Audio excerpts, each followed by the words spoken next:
ओम तत्सत श्री गणेशाय नमः। श्रीमद्भागवत महापुराणम द्वितीय स्कंद अथ 10वां अध्याय। भागवत के 10 लक्षण।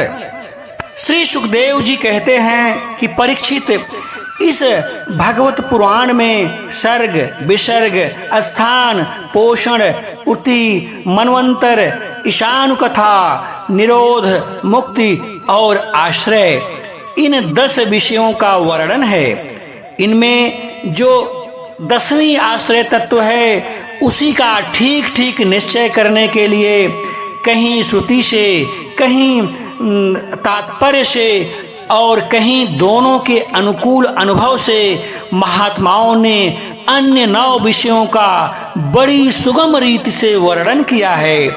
ईश्वर की प्रेरणा से गुणों में क्षोभ होकर रूपांतर होने से जो आकाशादि पंचभूत शाब्दिक तन्मात्राएं, इंद्रियां, अहंकार और महत्व की उत्पत्ति होती है उसको सर्ग कहते हैं। उस विराट पुरुष से उत्पन्न ब्रह्मा जी के द्वारा जो विभिन्न चराचर सृष्टियों का निर्माण होता है उसका नाम है विसर्ग। प्रतिपद नाश की और बढ़ने वाली सृष्टि को एक मर्यादा में स्थिर रखने से भगवान विष्णु की जो श्रेष्ठता सिद्ध होती है उसका नाम स्थान है।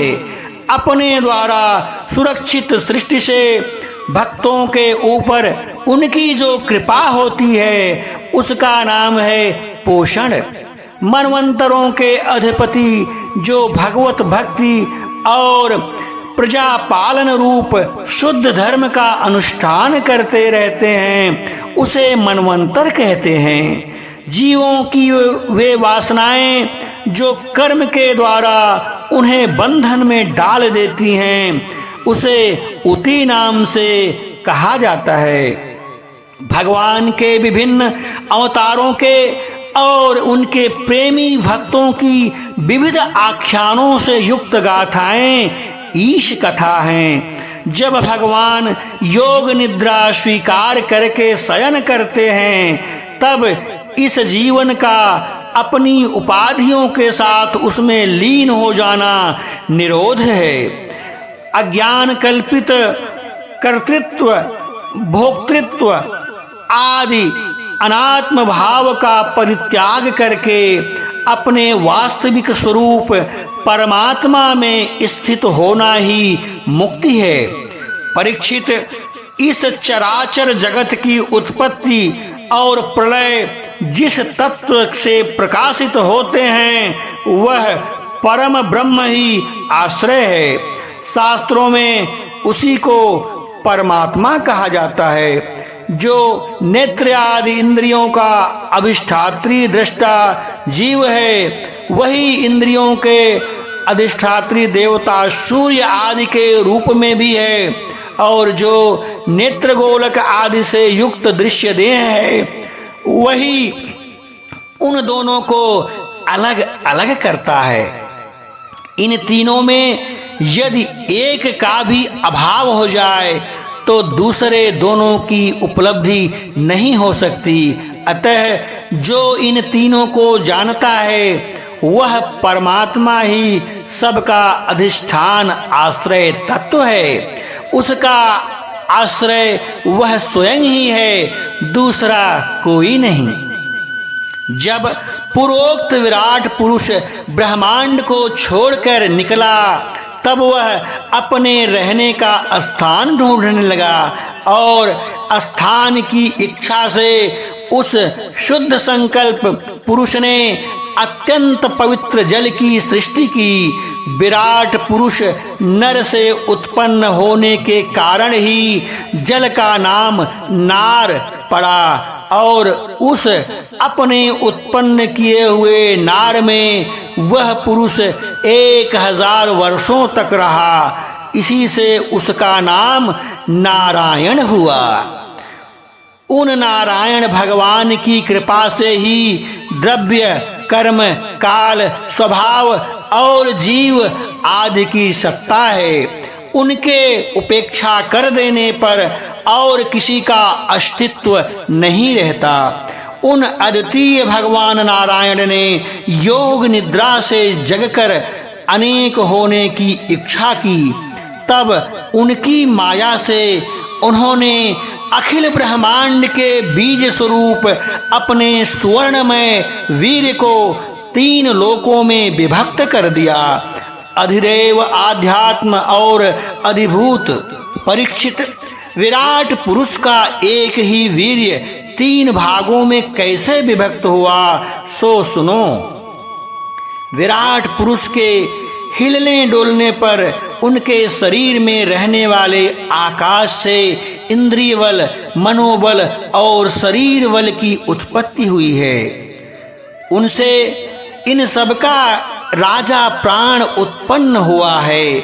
जैसे सेवक अपने स्वामी राजा के पीछे पीछे चलते हैं, वैसे ही सबके शरीर में प्राण के प्रबल रहने पर ही सारी इंद्रियां सबल रहती हैं, और जब वह सुस्त पड़ जाता है तब सारी इंद्रियां भी सुस्त हो जाती हैं। जब प्राण जोर से आने जाने लगता है तब विराट पुरुष को भूख प्यास का अनुभव होता है।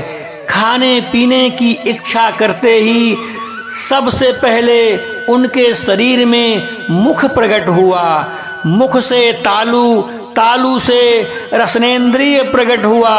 उसके बाद अनेकों प्रकार के रस उत्पन्न हुए जिन्हें रसना ग्रहण करती है। जब उनकी इच्छा बोलने की हुई तब वाक इंद्रिय, उनके अधिष्ठात्र देवता अग्नि और उनका विषय बोलना है, ये तीनों प्रकट हुए।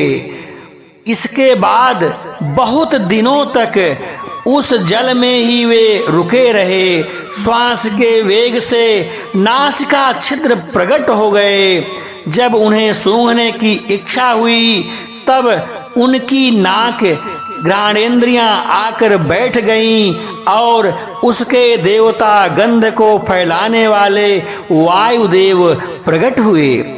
पहले उनके शरीर में प्रकाश नहीं था, फिर जब उन्हें अपने को तथा दूसरी वस्तुओं को देखने की इच्छा हुई तब नेत्रों के छिद्र, उनका अधिष्ठाता सूर्य और नेत्रेंद्रिय प्रकट हो गए।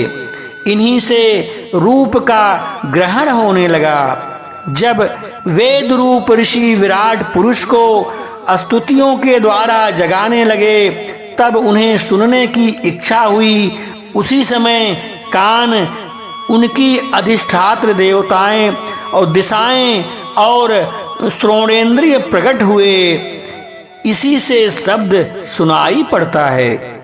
जब उन्होंने वस्तुओं की कोमलता, कठिनता, हल्कापन, भारीपन, उष्णता और शीतलता आदि जाननी चाहिए तब उनके शरीर से चर्म प्रकट हुआ।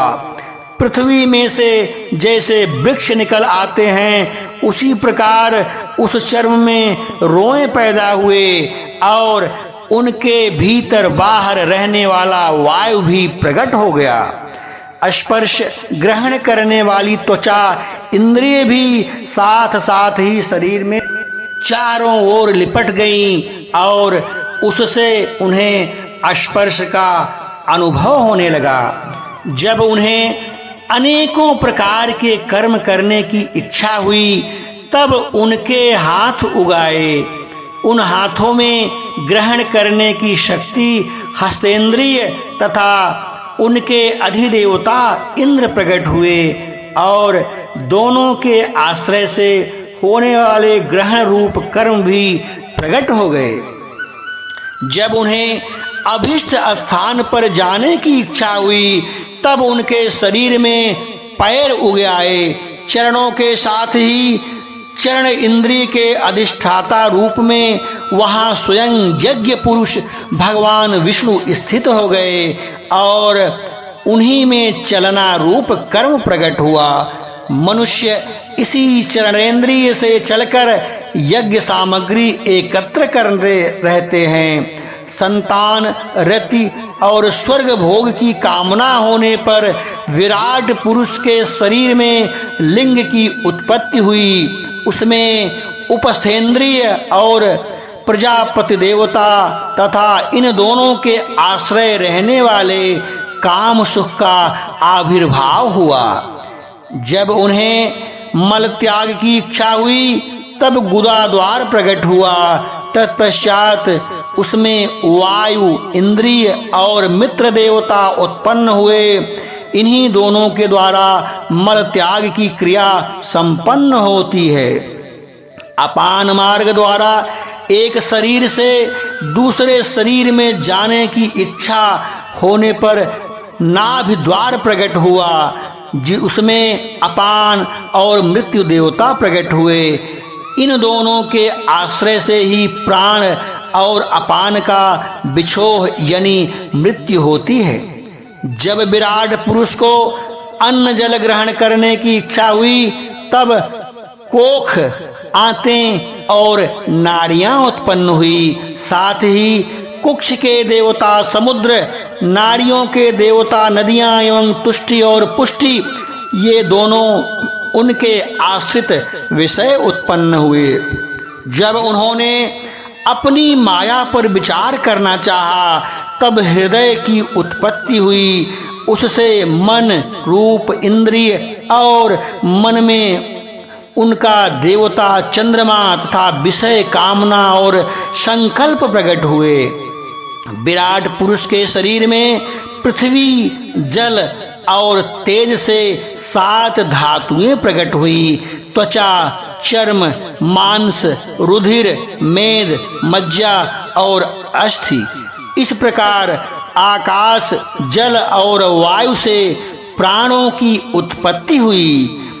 चित्रादि सब इंद्रियां शताब्दी विषयों को ग्रहण करने वाली हैं। वे विषय अहंकार से उत्पन्न हुए हैं।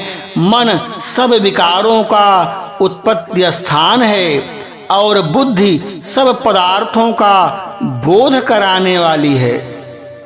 मैंने भगवान के इस स्थूल रूप का दर्शन और वर्णन तुम्हें सुनाया है। यह बाहर की ओर से पृथ्वी, जल, तेज, वायु, आकाश, अहंकार, महत्व, तत्व और प्रकृति, इन 8 आवरणों से घिरा हुआ है।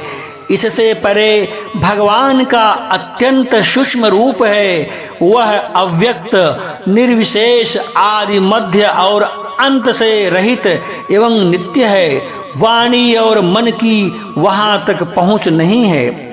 मैंने तुम्हें भगवान के स्थूल और सूक्ष्म, व्यक्त और अव्यक्त जिन 2 रूपों का वर्णन सुनाया है, ये दोनों ही भगवान की माया के द्वारा रचित हैं। इसीलिए विद्वान पुरुष इन दोनों ही स्वीकार नहीं करते हैं।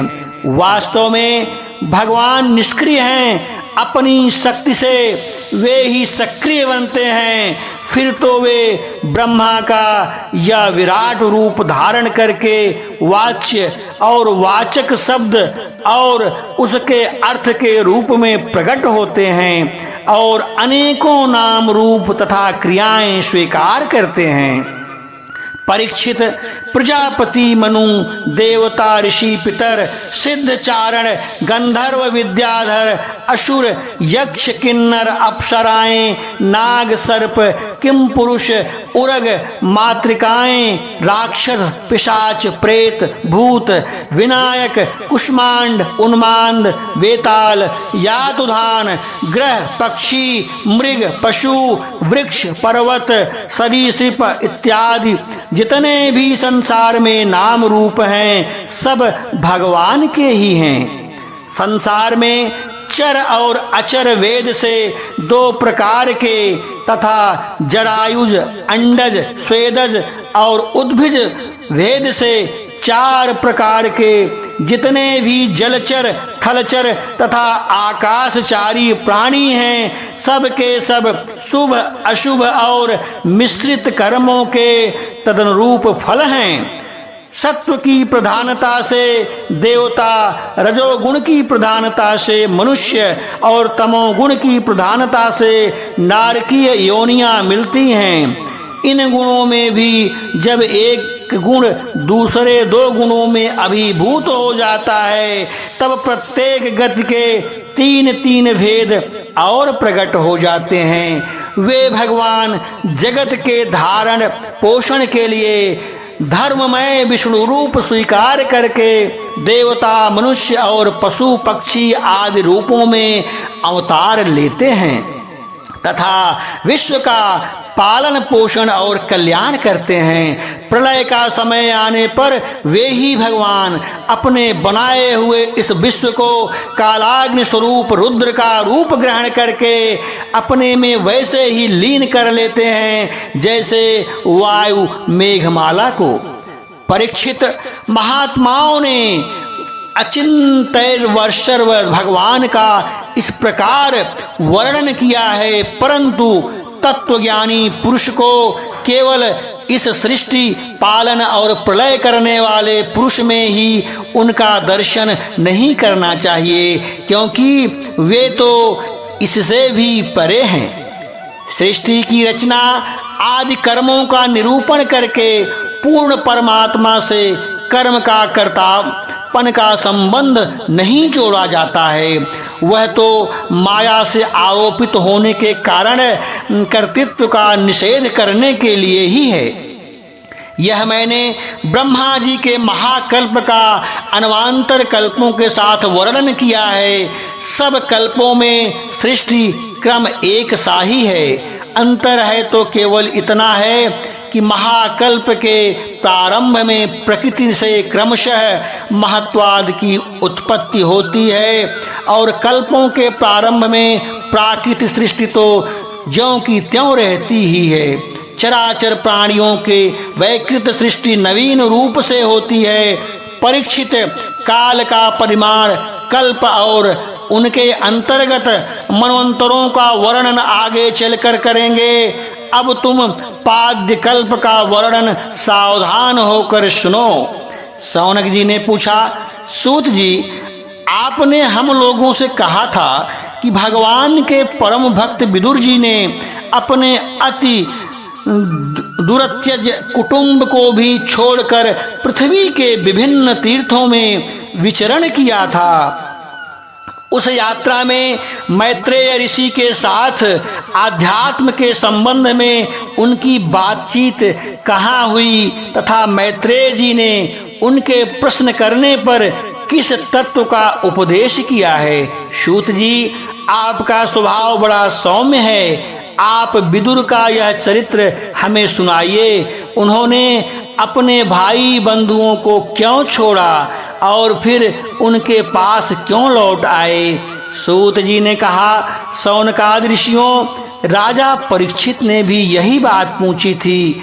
उनके प्रश्नों के उत्तर में श्री सुखदेव जी महाराज ने जो कुछ भी कहा था वही मैं आप लोगों से कहता हूँ, सावधान होकर सुनिए। श्रीमद्भगवते महापुराणे वैयासिक्याम अष्टादशसहस्र परमहंस्या संहिताया द्वितीय स्कंदे पुरुष संस्थानुवर्णनम नामक 10वां अध्याय संपूर्णम। बोलो वृंदावन बिहारी लाल की जय।